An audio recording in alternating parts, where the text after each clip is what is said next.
बिस्मिल्लाहिर्रहमानिर्रहीम। अस्सलाम वालेकुम नाज़रीन इकराम, मैं हूं मखदूम शहाबुद्दीन और आप देख रहे हैं मेरा फेसबुक और यूट्यूब चैनल। उम्मीद करता हूं आप सब लोग बखैर वाफ़ियत होंगे और जहां भी होंगे अपने अहले खाना समेत खुश भी होंगे और महफूज भी। नाज़रीन इकराम, आज 11 अक्टूबर 2024 जुम्मे के दिन पाकिस्तान तहरीक इंसाफ की बस हो चुकी है और पाकिस्तान तहरीक इंसाफ की मौजूदा लीडरशिप जो कि मफाहमत की राह पर चलना चाह रही थी, अब उनके लिए मफाहमत की राह पर चलना नामुमकिन हो चुका है। एक जानिब खालिद खुर्शीद और मुराद सईद ने चार्ज संभाला, तो वहीं दूसरी जानिब अब इमरान खान की ज़िंदगी पर कोई कॉम्प्रोमाइज़ ना हो, इस हवाले से बाज़ाब्ता तौर पर अब तक का सबसे बड़ा कदम उठा लिया गया है।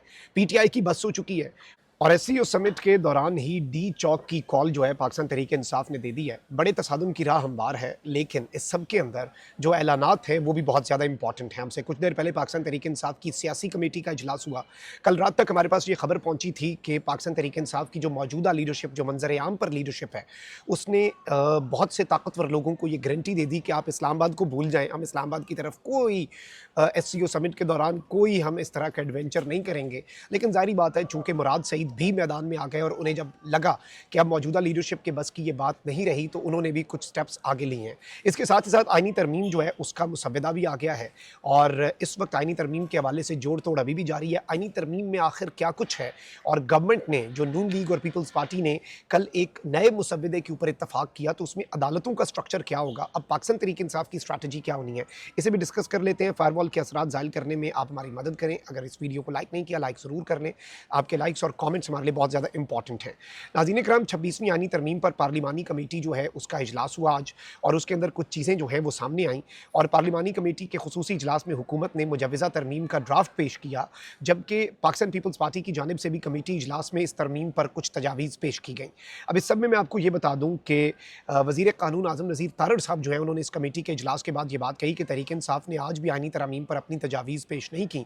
ऑल्दो जहाँ तक हमारे पास इत्तला है वो ये है कि जेयूआई और पाकिस्तान तहरीक इंसाफ भी एक मुसव्वदे पर काम कर रहे हैं और उस मुसव्वदे में आईनी अदालत का क़याम नहीं है। देखें, अब एक रिकॉर्ड आया है, तकरीबन एक जानिब 18,000 के करीब केसेज़ हैं सुप्रीम कोर्ट में ज़ेर इल्तवा, ठीक है, उसके लिए एक अलग अदालत, और ये जो आईनी नौइयत के केसेज़ जिनके हवाले से वावेला किया जाता है कि जी ये केसेज़ बाकी केसेज़ के अंदर इल्तवा डाल रहे हैं, ये हो रहा है, वो हो रहा है, वो केसेज़ तो 200-300 केसेज़ हैं। तो अब 200-300 केसेज़ के लिए अलग अदालत बनाना, तो पाकिस्तान तहरीक इंसाफ और जेयूआई ने ये इसमें सोल्यूशन निकाला है कि आप चीफ जस्टिस सुप्रीम कोर्ट की सरबराही में एक आईनी बेंच हो जो 4 या 5 जजेस पर हो, सीनियर मोस्ट जजेस का बेंच हो, और वो आईनी केसेस सुने और बाकी सुप्रीम कोर्ट अपने हिसाब से काम करे और बाकी ये जजेस भी आम अपना काम जो है रूटीन का वो करते रहें। लेकिन इस सब के अंदर पाकिस्तान तहरीक इंसाफ का तो ये मौक़िफ़ है, लेकिन यहाँ पर जो आईनी तरमीम का मुसव्वदा है पीपल्स पार्टी का, वो मैं आपको बता देता हूँ।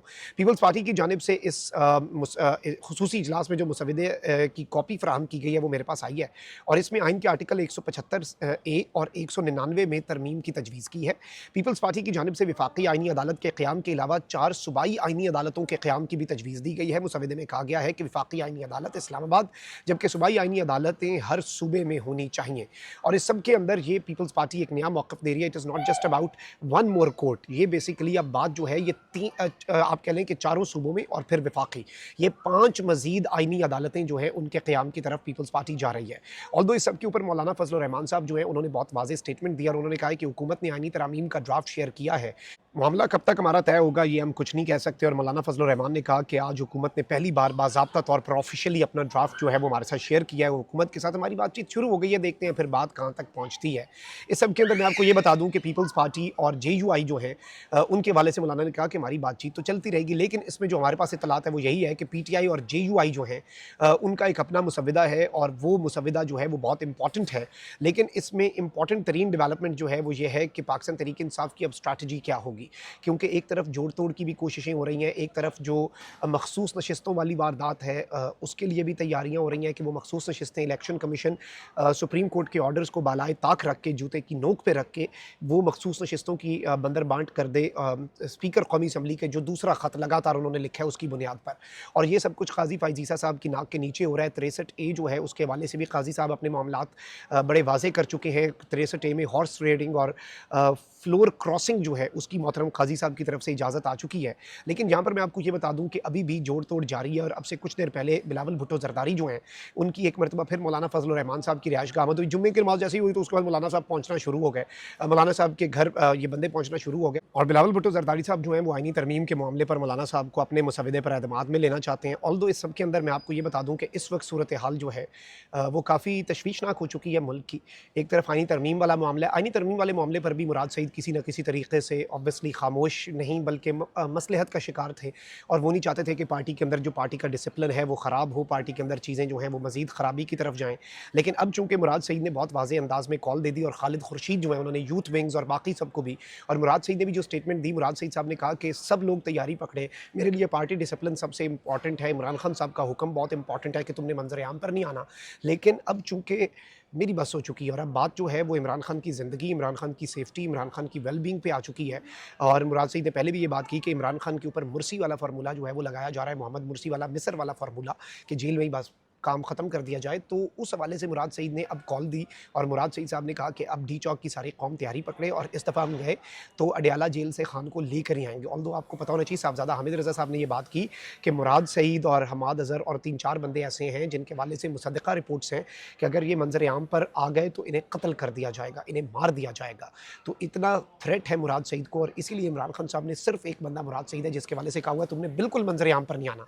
लेकिन चूंकि बात इमरान खान साहब की अपनी ज़िंदगी पर आ चुकी है तो मुराद सईद साहब उस मामले के अंदर भी अब बाज़ाब्ता तौर पर आप सबके सामने है कि वो स्टैंड ले चुके हैं। और मुराद सईद साहब ने चूंकि ये वाज़ेह कर दिया कि विद और without the current party leadership जो कि कॉम्प्रोमाइज़ ना भी सही लेकिन मसलहत का शिकार है, मफाहमत की तरफ जाना चाहते हैं। भाई एक तरफ खान साहब की ज़िंदगी का मसला है और आप मफाहमत करना चाहते हैं, तो उस सब के अंदर मुराद सईद साहब जो हैं उनका ये जो एक आप कह लें कि अल्टीमेटम है ये काम कर गया। और जस्टिस आमिर फ़ारूक साहब ने मुलाकात की इजाज़त नहीं दी। उसके बाद पीटीआई की सियासी कमेटी का इजलास हुआ और मुराद सईद साहब ने भी ये बात कही अपने ट्वीट के अंदर। उन्होंने कहा कि देखिए अगर आपको एससीओ समिट की इतनी परेशानी होती तो आप ऐसे क्रूशल टाइम पर खान साहब से मुलाकातों पर पाबंदी ना लगाते। आप मुल्क के अंदर जो एक तज़ब्ज़ुब की फ़ज़ा है और एक कन्फ्यूजन ना क्रिएट करते। अगर आपको इतने ही मसले होते, आपको इतने ही एससीओ समिट के लिए सीरियस होते तो आप आईनी तरामीम के लिए जोड़ तोड़ और ये सारी साजिशें इस वक्त पे एटलीस्ट हॉल्ट कर देते।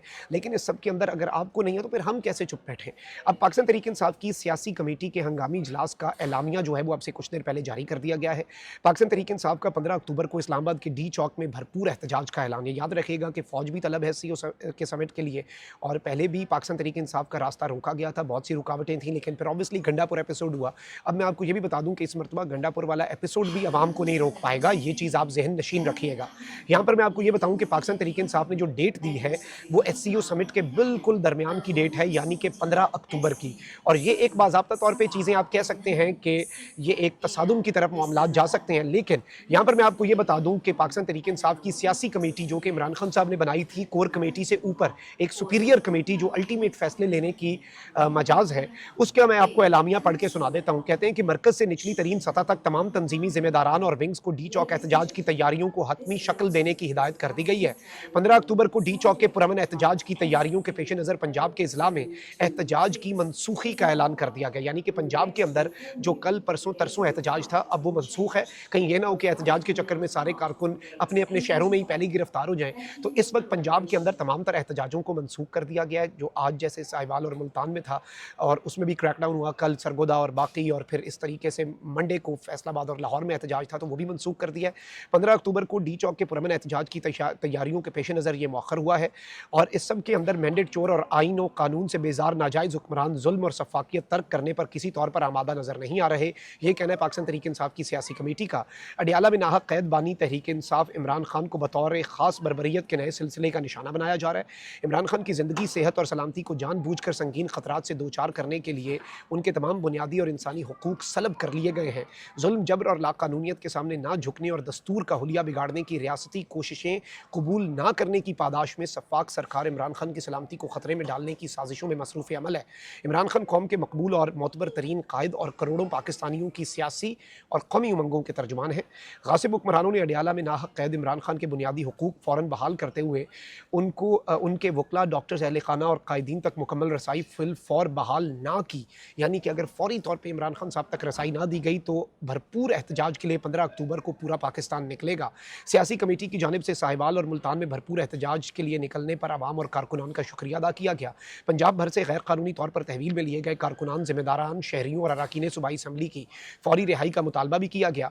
पंजाब और वफाक की नाजायज़ सरकारों से चादर चारदीवारी का तक़द्दुस पामाल करते हुए गैर कानूनी और गैर अखलाकी छापों और पकड़ धकड़ का सिलसिला भी फौरी तौर पर बंद करने का मुतालबा किया गया। और ये स्टेटमेंट जारी की गई है पाकिस्तान तहरीक इंसाफ के मरकज़ी मीडिया डिपार्टमेंट की तरफ से।